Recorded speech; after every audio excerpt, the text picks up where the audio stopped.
کسی گاؤں میں ایک پہلوان رہتا تھا، اپنے علاقے کا بہت مشہور اور جانا مانا۔ اس کی ایک ہی بیٹی تھی، بہت لاڈ اور پیار سے پالی، خوبصورت اور نازک سی۔ بیٹی جوان ہوئی تو اس کی شادی کی فکر ہوئی۔ چونکہ پہلوان تھا اس لیے بیٹی کے لیے ایک پہلوان ہی پسند آیا۔ اونچا لمبا تنے ہوئے بدن کا مالک، گھنی مونچھوں والا گھبرو زمیندار۔ نازوں پلی بیٹی ودا کر دی۔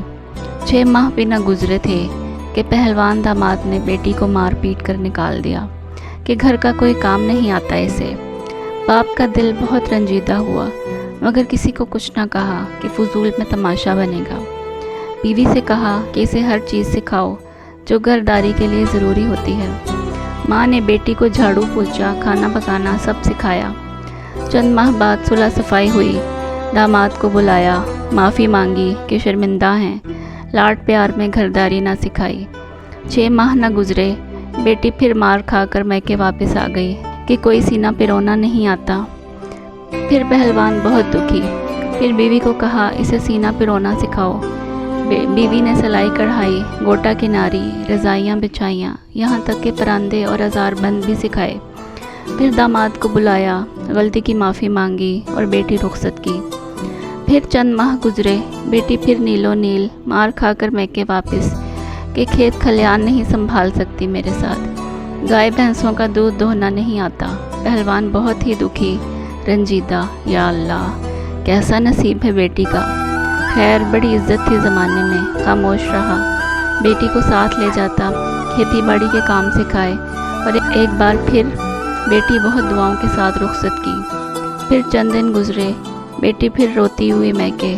پہلوان نے سوال کیا، بیٹی اب کیا ماجرا ہوا؟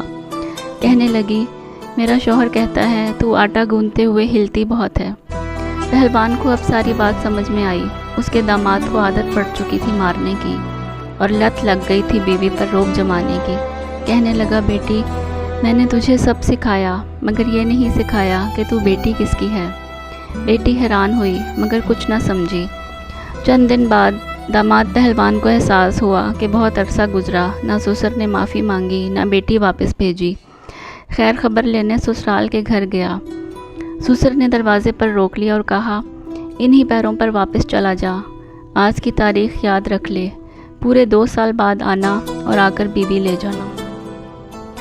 اگر اس سے پہلے مجھے تو یہاں نظر آیا تو ٹانگیں توڑوا کر واپس بھیجوں گا۔ داماد کو فکر ہوئی مگر انا آڑے آئی اور لوٹ گیا۔ دن گزرتے رہے، پہلوان بیٹی کو منہ اندھیرے کھیتوں میں لے جاتا اور سورج نکلنے پر گھر بھیجتا۔ بیوی نے بارہا پوچھا مگر یہ راز نہ کھلا۔ 2 سال گزر گئے، داماد بیٹی کو لینے آیا۔ باپ نے خوشی خوشی رخصت کی۔ چند دن گزرے، پہلوان داماد نے عادت سے مجبور چیخنا چلانا شروع کر دیا اور مارنے کے لیے بیوی کی طرف ہاتھ بڑھایا۔ بیوی نے کسی منجھے ہوئے پہلوان کی طرح شوہر کو بازو سے اٹھا کر زمین پر پٹخ دیا اور کہا، تو جانتا ہے نا میں بیٹی کس کی ہوں؟